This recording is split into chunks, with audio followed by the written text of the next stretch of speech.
Hello, I'm Shane Sunday. I've always been sort of obsessed with North Korea, so I wanted to find an interesting article about North Korean English learners that I could use for our class. And I managed not only to find one, but the one I found is written by Hek Young Lee, which is one of the authors of one of our books. So I thought that was pretty cool. So my article was called "Agency and Identity: The Perspectives of a North Korean Defector Learning English," and it appeared in TESOL Quarterly of this year. That's 2022. So let's go ahead and get into it. Okay, let's do a little background just to make sure everyone is up to speed. The article goes into this stuff, but it also kind of assumes you know a lot about the issue. And for the purposes of our class, I want everyone to know what's going on. So bear with me.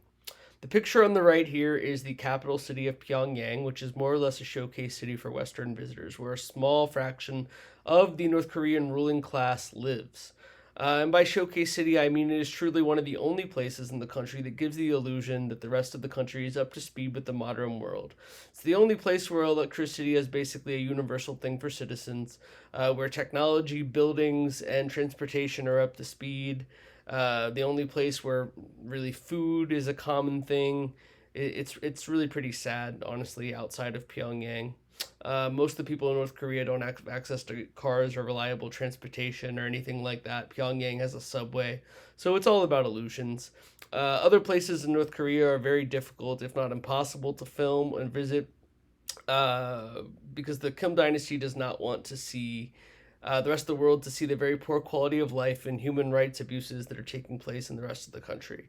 Moreover, even in Pyongyang, visitors are required to stay with their government appointed handler 24 hours a day for the entire duration of their stay. Um, and there are some very interesting documentaries about this, but I digress. More or less, North Korea is not the kind of place anyone really wants to be. Starvation and malnutrition are very common, and people often find themselves or their families in prison on fake, trumped up political charges. It's very sad and very scary. So, uh, citizens of this country are very often forced to leave if they want to have any hope for a brighter future, and it's a very sad and very scary international issue. Um, very often, if they're caught leaving, they are killed or they're imprisoned forever, or their family are imprisoned forever, and they just sort of disappear in these prison camps. It's tragic. Okay, let's go ahead and move on. Take a look at a few pictures. On the right, you see right by the Yalu River in China. This is what a typical escapee would have to do. They would cross these barbed wire fences and then cross the river, often at night. They would go through China, where they're still at risk because the Chinese government has a deal with the Kim dynasty where they return defectors. So supposed they make it out and then make it through China, they go back to South Korea where they are automatically considered and have always been considered citizens, which is kind of an interesting political note there. And just two other images on the left. On the bottom, you see a march with some of the dictatorial iconography with the Kim dynasty, and on the top left, you see some starving children. It's really tragic stuff. So but I just wanted you guys to have some context. So this slide is really where our work as linguistic students picks up. So being such an isolated place, learning English in North Korea is seen by most people as an unnecessary exercise in mundanity. It's just not something people care about because most people who live there, they see it as a totally unnecessary skill for uh, the main reason is because very often the reason folks in non English speaking countries tackle learning English is to communicate or connect or do business with the rest of the world. English is sort of the lingua franca of business and a middle point at which speakers of two disparate languages can meet. However, in North Korea, most citizens never really have a hope of encountering a native English speaker in their lifetime. It's just not something that's going to happen. They're restricted from travel. And as I said, any English speaking visitors to the country have minors with them. So, I mean, it's not like they have internet where they're going to be talking to somebody who lives in, England or Australia or the US or anything like that. It's very insular. This is a classroom full of students learning English, and the article goes into this pretty detailed fashion. Typically, when English is taught in North Korea, it is taught through repetition and translation, and students repeat key phrases that reflect North Korea's Juche ideology, which is essentially brainwash, brainwashing gibberish.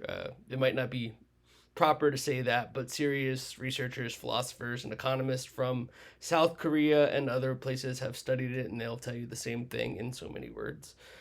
So yes, English.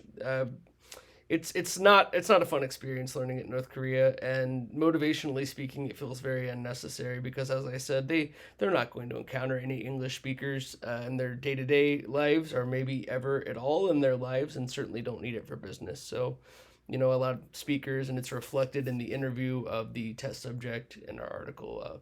They feel like when they're in North Korea, why are we doing this? But very often when they leave, they will change their perspective. Okay.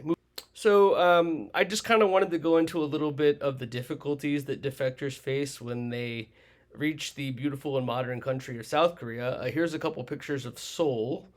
Seoul is where most North Koreans live when they defect, and there is a large North Korean population there. Most defectors report a stigma, socially and otherwise, but we're going to stick to the linguistic aspects. The article discusses how the North Korean accent is typically viewed as something by which people are judged, so therefore North Koreans intentionally try to lose their accent upon reaching Seoul. And when we're talking about a stigma against accents for the purposes of our work here, we are talking about a stigma against the North Korean accent while speaking Korean and while speaking English. So it is definitely an issue, and obviously all of the other things that the other stigmas and difficulties they will face. So let's go ahead. So as I said, here's a picture of Seoul, and you can see, coming from a country that barely has electricity or food, where most people live in poverty and malnutrition, how just seeing this would be overwhelming. Seeing this would be overwhelming for someone who lives in our country outside of New York City, and a lot of people I know who've gone to Korea have reported that. But for someone who's been living in the South Korean countryside where they're still doing medieval farming practices, this is just going to be overwhelming from the jump. There have been over 30,000 defectors since the 1950s, according to the article. And so we're going to get back to the language aspects, but I really just want to drive the point home that these complications encompass all aspects of life, far beyond just language. So, when compared to the North Korean experience learning English, South Koreans are typically very far ahead, and this creates another level of societal disparity. Park and Lee, the authors of the article, discuss how perhaps there should be a specific English training program for North Koreans entering the country. South Koreans typically start learning English in the third grade, so they consider it an important part of professional life in Korea. And as an internationally linked country, it really is. English is viewed almost as a professional necessity. And this is another level in which North Korean defectors face adversity both in the professional and academic setting. So that pretty much takes us through all the introductory and background information provided by the article and the contextual information that can sort of help us digest it.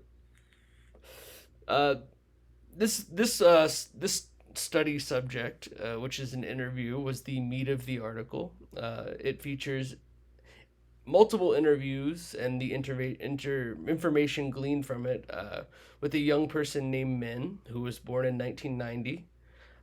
That Park and Lee interviewed, as I said many times, at various stages of after defecting, like as he was learning English.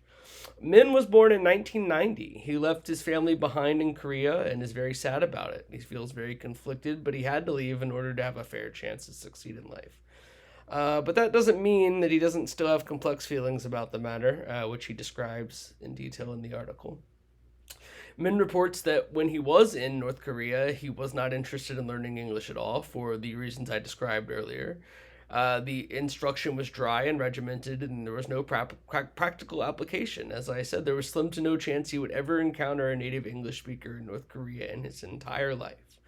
And he definitely wouldn't need it there in a professional setting either. So, but upon arriving in South Korea, he quickly got acquainted with it, and he developed rapid proficiency, which was very impressive to me. It's very difficult to do that, especially past the critical learning period. He developed enough proficiency to pass the mandatory college classes associated with obtaining a bachelor's degree, which in Korea that's a pretty advanced proficiency of English. So the article goes into all that. And after that, he went on to do an intense English study in Los Angeles. It was a postgraduate thing. And he's now very proficient in his English skills. So, sort of goes through his different attitudes about learning English as his proficiency developed over the course of time during multiple interviews. That was a lot of what the article was about. Moving on. Some of the interesting thing that Min reports in his interviews with Park and Lee are as follows. These are sort of the big takeaways from the article.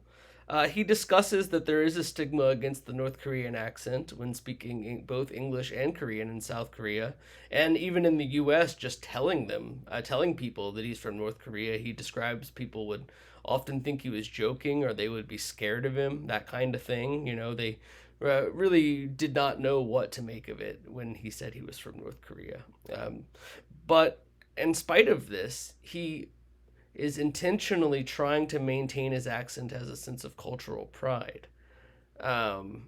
Whereas before, and the article goes into this in detail, most defectors intentionally try to lose or minimize their accent.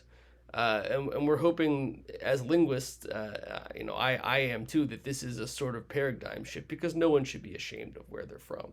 This is a sense of maintaining a connection to his homeland. So as I said, Min wants to use his accent as a sort of political tool, as he has aspirations for a career in politics, and he discusses his dreams of reunification of the Korean Peninsula. He wants to see his family again. He wants Korea to be united, and reunification is a big concept there, and a lot of people are hoping to see it in their lifetimes, because a lot of loved ones are separated by the divide on the 52nd parallel, 39th parallel. Sorry. He also thinks his accent makes him more memorable, and therefore gives him an edge in professional or academic settings, even personal settings. So that's another thing he talks about. He doesn't want to lose his accent because he thinks that it makes him stand out, and that is an interesting note and an interesting shift in cultural attitudes amongst defectors. So, to conclude, this article discusses the human rights abuses on all levels of society and why North Koreans might hope to defect. It discusses the difficulties that defectors face when trying to integrate into South Korean society, which is very modern, in contrast to North Korean society, which is very oppressive and at times resembles medieval life. He's trying to catch up with the South Koreans in terms of English proficiency and just general life stuff, professionalism, academically, all that stuff. But for the purposes of our discussion, English proficiency, which is viewed as extremely important and relevant by international employers in South Korea. And a lot of that entails the reasons why North Koreans are not as proficient. There's just simply not a need for that.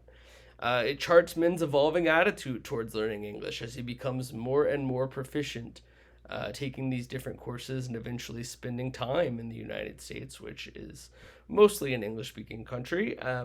And perhaps most interestingly, the article documents Min's attitude, which reflects what seems to be a sort of paradigm shift, where he reflects pride in his accent and expresses that he wants to keep it, whereas defectors in the past did not report that. In fact, they reported trying to actively minimize it or lose it altogether. So that is very interesting, and I think that was not just my biggest takeaway. I think that was the point that the writers of the article were most trying to hammer home. I thought this was a really interesting read, and I recommend this one to everyone in our class. I think it's really cool. It's really cool on a political level. It's really cool on just a learning level. As I said, I've seen many, many documentaries about North Korea. I think it's fascinating in general. But specifically their relationship with English learning and how that might change for someone who is escaping that society. All right, I just want to thank everyone for their time. I appreciate you guys listening to me, and I look forward to watching your reports as well. Take it easy, everyone. Bye-bye.